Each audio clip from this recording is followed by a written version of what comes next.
Hello, my name is Eugene, and I'm the Director of Product here at Source and Summit. In this video, I'm going to talk to you about liturgy preparation. So in Source and Summit, as you enter into the application, you can see this blue button here. So it's simple to prepare. You just click here, and now you're given the ability to navigate via day. So you can see the different options here. You're also able to search here, and then you can add any details to your liturgy down here. So for example, if I wanted to say plan this upcoming Sunday's liturgy, I would click over a month. I would click the 3rd. I'm given the ability to select the 27th Sunday in ordinary time.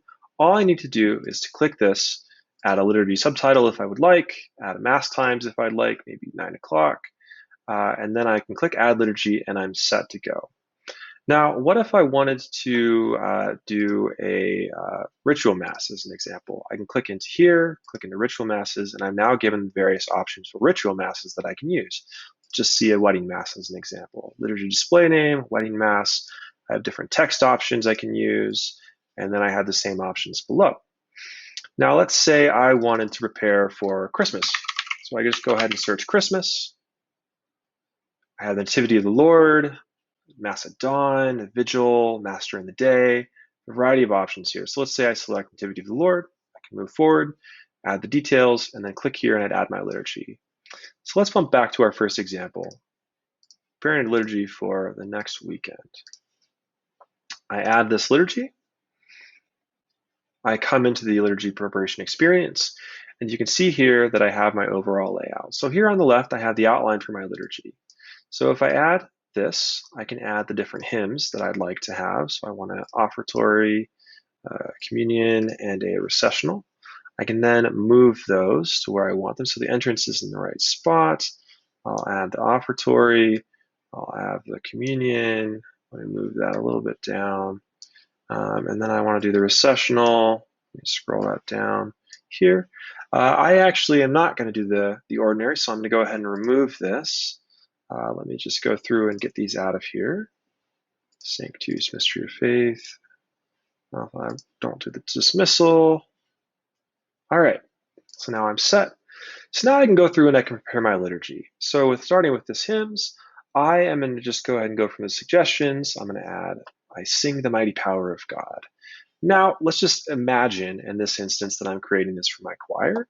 I would maybe use this version, or perhaps I want to have an SATB version, so I can go ahead and add a harmonization and accompaniment. It's really my choice here, but let's just say I know Father walks quickly, so I want to decrease the verses just down to 1, and then I know that my choir sings a little bit high, as well as my parish, so I'm going to just bump it up 1 notch. Now, as an example, maybe one of my people in my choir knows how to play guitar or piano, and I want to just have them kind of figure things out. I can add chord symbols to this as well. Now, let's just say I'm not going to do these for the purpose of this, but I move on to my entrance chants. I'm given the option of selecting a variety of different options here. I just want to select the text of the day for the entrance chant. I am going to select the, so these levels mean different difficulty. So 3 is most and 1 is least. So I'm going to go with the level 1.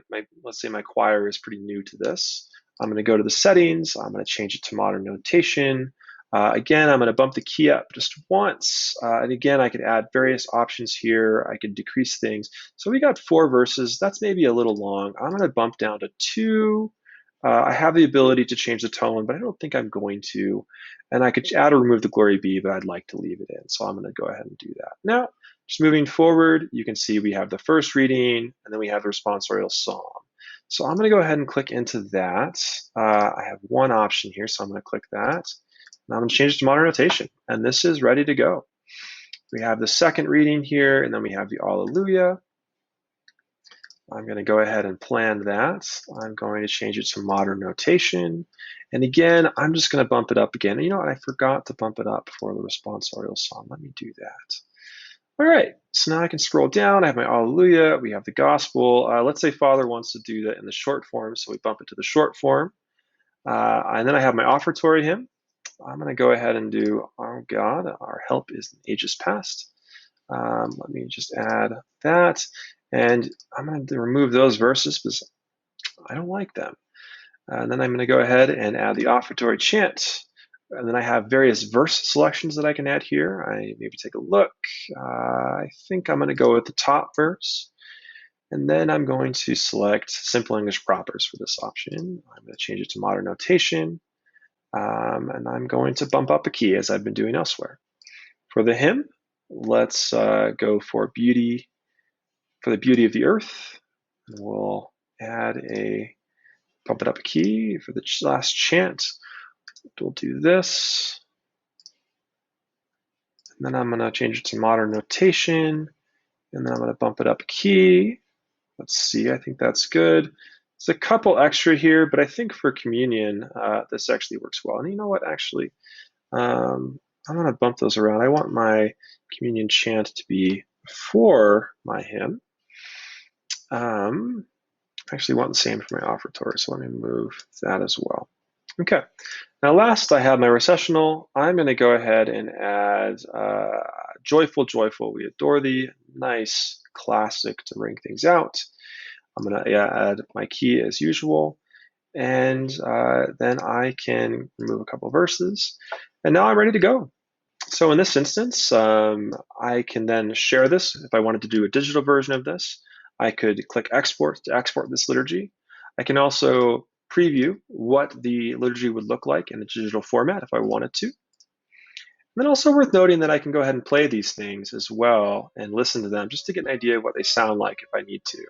So now in summary, with an ordo that's populated with all the texts and the options you need and suggestions for things like Holy Week, Ordinary Time, or any liturgical season within the church calendar, you'll have everything you need for the liturgy. Planning music has never been easier or more engaging.